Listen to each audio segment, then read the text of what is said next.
CM Dhami का हुआ स्वागत। उत्तराखंड एसोसिएशन ऑफ यूएई ने किया सम्मान। निवेश के लिए सीएम धामी ने किया रोड शो।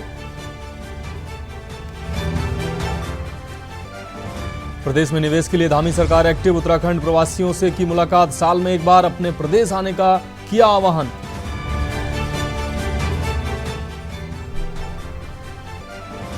लोकसभा चुनाव की तैयारी में पिछड़ी कांग्रेस। प्रीतम छत्तीसगढ़, गोदियाल राजस्थान, हरीश हरिद्वार में जमे हरख। सीबीआई के फेर में फंसे।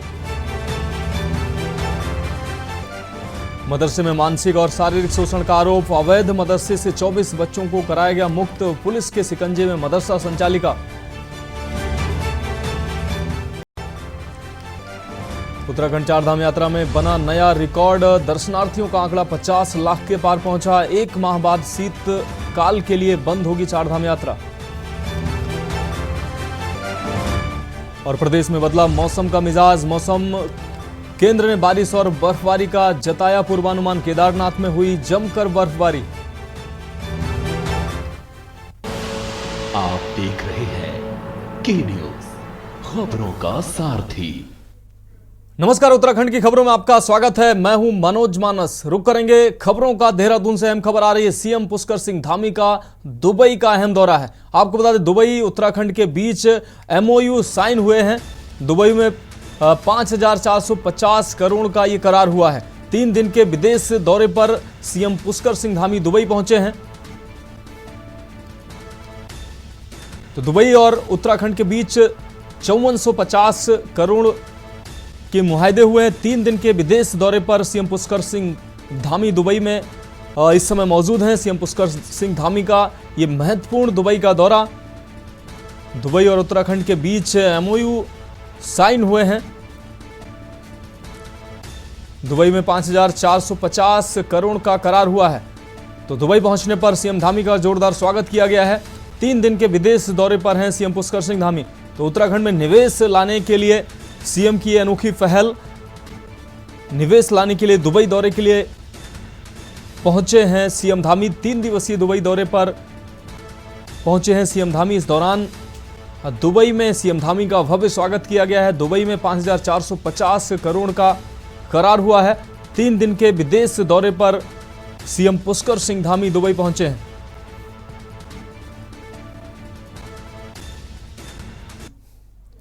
अब बात अगले अहम खबर की। उत्तराखंड की आर्थिकी मजबूत होने की दिशा में आगे बढ़ रही है। सशक्त उत्तराखंड की ओर कदम बढ़ा रहे प्रदेश की अर्थव्यवस्था का आकार निरंतर बढ़ रहा है। राज्य में पर्यटन की गतिविधियां भी बढ़ने से राज्य की आर्थिकी मजबूत हो रही है। प्रदेश की देश और दुनिया में प्रसिद्धि चारधाम यात्रा ने इस बार सारे रिकॉर्ड को ध्वस्त कर दिया है। इस सीजन में अब तक श्रद्धालुओं का आंकड़ा 50 लाख के पार पहुंच गया है। पिछले सीजन में 2022 में यह आंकड़ा 42 लाख के पार गया था। जबकि इस बार चारों धामों में बर्फबारी और बारिश के बावजूद श्रद्धालुओं का उत्साह चरम पर नजर आया।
तहे दिल से आभार प्रकट करूंगा जब से हमारे देश के यशस्वी प्रधानमंत्री आदरणीय मोदी जी बार बार उत्तराखंड आए हैं, इससे जो उत्तराखंड का पर्यटन है, खासकर जो चार धाम यात्रा है, उसमें कई गुना जो है मतलब इजाफा हुआ है।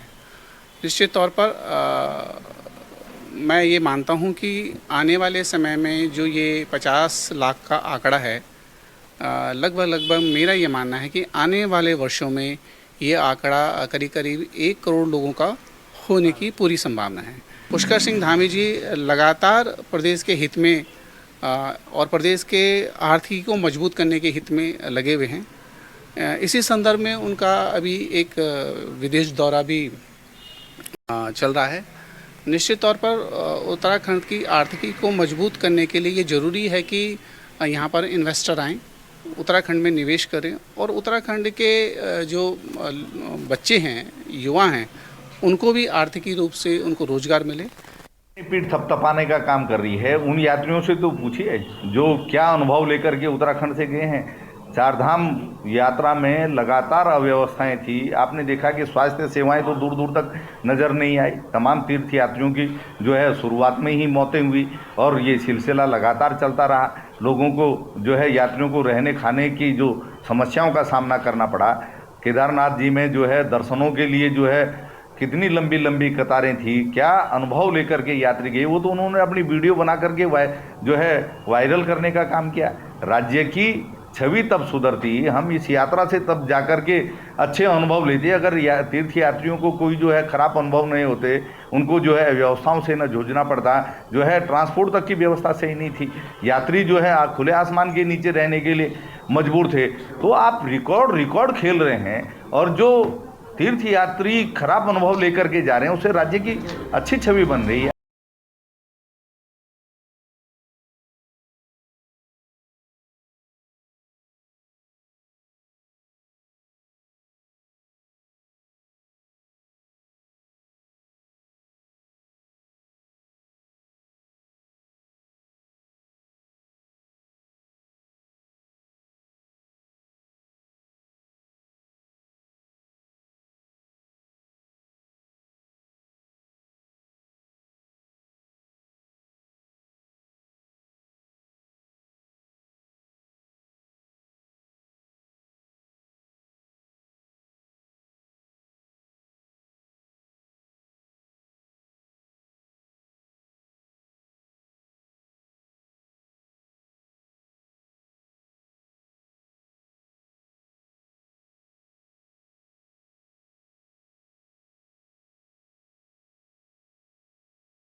मुझे ऐसा लग ही नहीं रहा है कि मैं यहाँ दुबई में हूँ। सच बताऊं तो मुझे ऐसा लग रहा है कि मैं उत्तराखंड में ही हूँ। इस प्रकार से आप लोगों ने, सब लोगों ने हमारे यहाँ पर अपनी संस्कृति से आप सब जुड़े। आप सब लोगों ने जिस प्रकार हमारी माताओं ने, बहनों ने, सभी बहनों ने यहाँ पर अपने कल्चर का आज भी जिस प्रकार आप जुड़े हुए हैं, वो हम सबको एक गौरव की अनुभूति कराता है। और आप सबकी इतनी बड़ी उपस्थिति, जिसमें उत्तराखंड समेत भारतवर्ष के अनेकों राज्यों के सभी लोग यहाँ पर उपस्थित हैं, ये हमारे आदरणीय प्रधानमंत्री जी का जो एक संकल्प है, एक भारत श्रेष्ठ भारत, वो सपना शीघ्र ही साकार होने वाला है। देखिए, इन्वेस्टर मीट को लेकर के धामी सरकार लगातार बड़े बड़े दावे कर रही है, खूब विज्ञापनबाजी हो रही है, इवेंट जो है अब आयोजित होगा, विदेश दौरे भी खूब हो रहे हैं। लेकिन इन विदेश दौरों से जो है उत्तराखंड को हासिल क्या हो रहा है? आप बताइए। लंदन दौरे पर मुख्यमंत्री जी गए थे, वहाँ पर आप गाजियाबाद की कंपनी से लंदन में जो है MOU कर रहे हैं। अगर हमारी देश की कंपनियों से विदेश में जो है आपने MOU करने हैं, तो आप जनता की गाड़ी कमाई इन विदेश दौरे पे क्यों लुटा रहे हैं? और आपको हम पहले ही कह चुके हैं कि 2018 में जो इन्वेस्टर मीट आपकी सरकार ने आयोजित किया था, तब भाजपा की सरकार थी, देश के प्रधानमंत्री आदरणीय नरेंद्र मोदी जी ने ही उसका उद्घाटन किया था। सरकार ने दावा किया था कि 1.5 लाख करोड़ रुपए के MOU हुए हैं। 1.5 लाख करोड़ रुपए धरातल पर उतरेगा तो उत्तराखंड में कोई बेरोजगार नहीं होगा। 7 लाख जो है युवाओं को रोजगार मिलेगा, लेकिन रोजगार मिलना तो दूर, लगातार उत्तराखंड से पलायन हो रहा है। 270 लोग उत्तराखंड से प्रतिदिन पलायन कर रही है, आप ही के पलायन आयोग की रिपोर्ट कह रही है। कुल मिलाकर सशक्त उत्तराखंड की ओर कदम बढ़ा रहे प्रदेश की अर्थव्यवस्था मजबूती की ओर बढ़ती हुई दिख रही है। वहीं धामी सरकार की ही आर्थिक सर्वेक्षण रिपोर्ट में राज्य की अर्थव्यवस्था का आकार बढ़कर वर्ष 2022-23 में 3.02 लाख करोड़ रुपए होने का अनुमान है। सरकार के ही मुताबिक राज्य की विकास दर बढ़कर 7.09% हो गई है। ऐसे में क्या माना जाए कि सरकार का अनुमान सही दिशा में बढ़ रहा है? क्या रिकॉर्ड श्रद्धालुओं का आना और दिसंबर में होने वाली ग्लोबल इन्वेस्टर समिट राज्य की आर्थिकी को और मजबूत करेगी?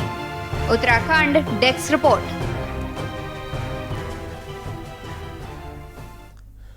अब बात अगली खबर की करेंगे। खबर काशीपुर से है, जहां बेमौसमी बारिश और तेज आंधी के चलते किसानों के खेतों में खड़े धान की फसल गिर गई है, जिससे किसानों को भारी नुकसान का सामना करना पड़ा है। यहां बता दें कि मुरादाबाद रोड स्थित नवीन कृषि मंडी में किसानों का धान नमी के चलते बाहर मंडी में सूख रहा था और कुछ धान ट्रैक्टर ट्रॉलियों में लदा हुआ था। वह सारा धान तेज बारिश के भेंट चढ़ गया। इस दौरान किसानों के चेहरे उतरे हुए नजर आए। आढ़तियों का कहना है कि किसान धान बुआई को लेकर पैसा आढ़तियों से लेकर जाता है, लेकिन इस भारी बरसात के चलते उसका सूख रहा धान पूरी तरीके से भीग चुका है। इसके चलते उसको भारी नुकसान हुआ है। यहाँ बता दें कि सरकारी कांटों पर किसान अपना धान लेकर आता है, लेकिन अभी तक सरकारी कांटों पर किसानों के धान की तुलाई नहीं हो पाई है। इसको लेकर भी किसान परेशान हैं। ऊपर से बेमौसमी बारिश ने किसानों की कमर तोड़कर रख दी है।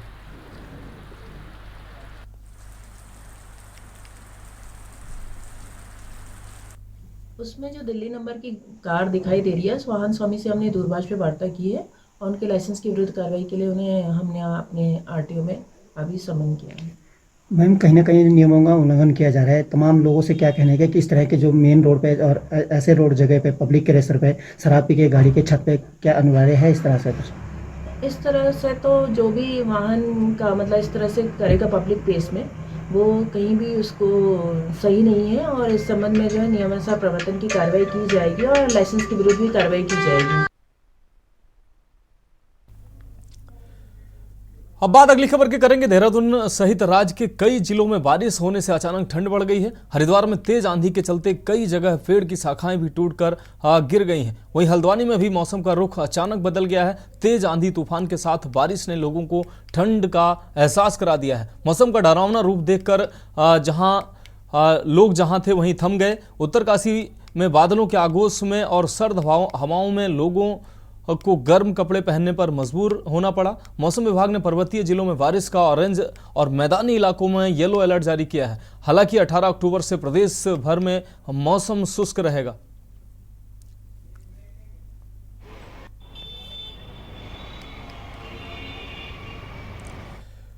बढ़ेंगे अगली खबर की ओर। खबर रुद्रप्रयाग से है, जहां प्रदेश में चारधाम यात्रा पर हर वर्ष नए रिकॉर्ड बनते हैं। चारधाम यात्रा के महत्वपूर्ण धामों में शामिल 11वें ज्योतिर्लिंग केदारनाथ धाम ने सभी पुराने रिकॉर्ड तोड़कर सोमवार को नया कीर्तिमान कायम किया है। बाबा केदारनाथ के दर्शन करने वाले श्रद्धालुओं की संख्या 17 लाख के पार पहुंच गई है। धाम के कपाट बंद होने में अभी 1 महीने का समय शेष है। केदारनाथ धाम के कपाट श्रद्धालुओं के दर्शन के लिए 25 अप्रैल को खुल गए थे। मौसम खराब होने के चलते मई के दूसरे सप्ताह से यात्रा ने रफ्तार पकड़ी। बावजूद इसके अब तक यात्रा के 165 दिनों में 17 लाख से ज़्यादा भक्त बाबा केदारनाथ के दर्शनों के लिए देश विदेश से पहुंच चुके हैं। केदारपुरी में हो रही बर्फबारी के दृष्टिगत यात्रियों की सुरक्षा एवं सुविधा के लिए विभिन्न स्थानों पर जिला प्रशासन एवं मंदिर समिति की ओर से विभिन्न स्थानों पर अलाव जलाए जा रहे हैं।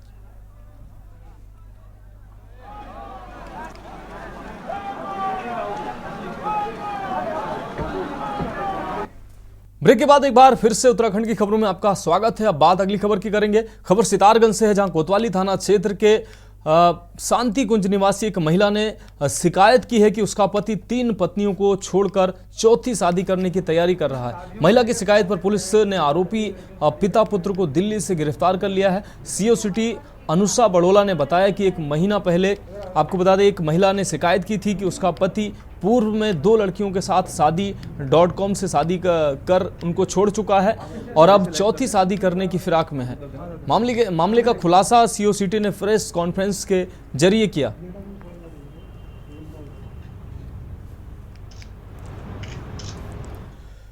बढ़ेगी अगली खबर की ओर। खबर उधम सिंह नगर से है, जहां पर बिना अनुमति के किच्छा सिरौली कला में अवैध रूप से एक मदरसा संचालित करने का मामला प्रकाश में आया है। मौके पर पहुंची पुलिस को 35 बच्चे पढ़ाई करते हुए मिले, जहां पर मदरसे में बच्चों की मूलभूत सुविधाएं, बाथरूम, टॉयलेट के साथ ही फायर उपकरण तक नहीं थे। पुलिस ने मदरसा संचालक सहित 4 लोगों पर मुकदमा दर्ज कर जांच शुरू कर दी है। एसएसपी ने बताया कि किच्छा में बिना अनुमति के मदरसा संचालित करने की सूचना लोगों से मिल रही थी। अनधिकृत रूप से मदरसा चलाना अवैध है, ये सबको पता है। हमको ये जानकारी में आई थी थाना फुलबट्टा क्षेत्र में कि अनधिकृत रूप से मस्जिद का 2nd फ्लोर में कुछ बच्चों को पढ़ाया जाने करके। उस चीज का तस्दीक करने के लिए पहले हमारा एएसआई गए थे, उसमें पुष्टि हुआ तो तब तक तो तुरंत हमारा एसओ भी गए वहाँ पे उन्होंने देखा कि 25 के आसपास बच्चों को, लोकल के बच्चों को या बाहर के बच्चों को, सबको पढ़ाया जा रहा था अनधिकृत रूप से मदरसा के रूप में। वो 2nd फ्लोर में, मस्जिद के 2nd फ्लोर में वो पढ़ाया जा रहा था। तत्काल हमने त्वरित कार्रवाई करते हुए सुसंगत धाराओं में हमने अभियोग पंजीकृत कर दिया गया है और मस्जिद का संचालक और मदरसे का जो पढ़ाने वाले लोग हैं उन सबके विरुद्ध जो है हम कानूनी रूप से कार्रवाई कर रहे हैं। रुक रहेंगे अगली खबर का। उत्तराखंड सरकार ने खेल महाकुंभ 2023 की तैयारियां शुरू कर दी हैं। इस संबंध में खेल मंत्री रेखा आर्य ने विधानसभा देहरादून स्थित सभागार में खेल महाकुंभ 2023 की तैयारियों को लेकर बैठक ली है। बैठक में खेल मंत्री रेखा आर्य ने कहा कि राज्य में इस वर्ष खेल महाकुंभ 31 अक्टूबर से प्रारंभ होगा। उन्होंने अधिकारियों का खेल महाकुंभ की तैयारियों को पूरा करने के दिशा निर्देश दिए हैं। विभाग ने, युवा कल्याण विभाग ने, चूँकि हम लोग हर साल खेल महाकुंभ करते हैं और हर साल लगभग ये प्रयास रहता है कि अक्टूबर के प्रथम हफ्ते में जो है खेल महाकुंभ की शुरुआत हो जाए। चूँकि इस बार कुछ परिस्थितियों में रद्दोबदल रहा, तो जिसके कारण से जो है ये बैठक जो है वो नहीं हो पाई थी। तो आज इस बैठक के माध्यम से यह तय हुआ है कि हम लोग 31 अक्टूबर से जो है खेल महाकुंभ की शुरुआत करेंगे और इस खेल महाकुंभ की शुरुआत जब 31 अक्टूबर से की जाएगी तो विभाग की कोशिश है कि शुरुआत से लेकर उसके दिसंबर माह के एंड तक में इसको हम लोग पूर्ण कर लेंगे। अब बात करेंगे अगली खबर की, जहां एक तरफ जिला नैनीताल में डेंगू ने अपने पांव पसारने शुरू कर दिए हैं, वहीं कालाढूंगी में भी डेंगू ने दस्तक दी है। कालाढूंगी सामुदायिक स्वास्थ्य केंद्र में भी डेंगू के मरीजों की संख्या में लगातार बढ़ोतरी हो रही है। कालाढूंगी अस्पताल में बुखार से पीड़ित मरीजों की संख्या लगातार बढ़ रही है। वहीं आपको बता दें, चिकित्सा अधीक्षक डॉक्टर सुधीर कन्याल का कहना है कि अभी तक कुल 20 मरीज डेंगू के कालाढूंगी स्वास्थ्य केंद्र में मिले हैं, जिनका इलाज कालाढूंगी सामुदायिक स्वास्थ्य केंद्र में किया जा रहा है। वहीं कुछ मरीज सही हो चुके हैं और अपने घर जा चुके हैं। डॉक्टर कन्याल ने जनता से अपील की है कि डेंगू से बचने के लिए लोग अपने आसपास साफ सफाई रखें, अपने और गंदगी ना होने दें, गंदा पानी इकट्ठा ना होने दें, क्योंकि गंदे पानी में ही डेंगू का मच्छर पनपता है। यहाँ कालाढूंगी सीएचसी में 18-20 केस जो है डेंगू के आ चुके हैं अभी तक और सभी यही ठीक हुए। हमने यही उनको एडमिट भी किया है, बाहर उनको किसी को भी भेजने की जरूरत नहीं पड़ी, रेफर नहीं किया है। तो उत्तराखंड की खबरों में अभी के लिए मेरे साथ इतना ही। मुझे दीजिए इजाजत और आगे आप देखिए के न्यूज़ इंडिया का विशेष कार्यक्रम मंथन हमारे प्रधान संपादक दुर्गेन चौहान जी के साथ।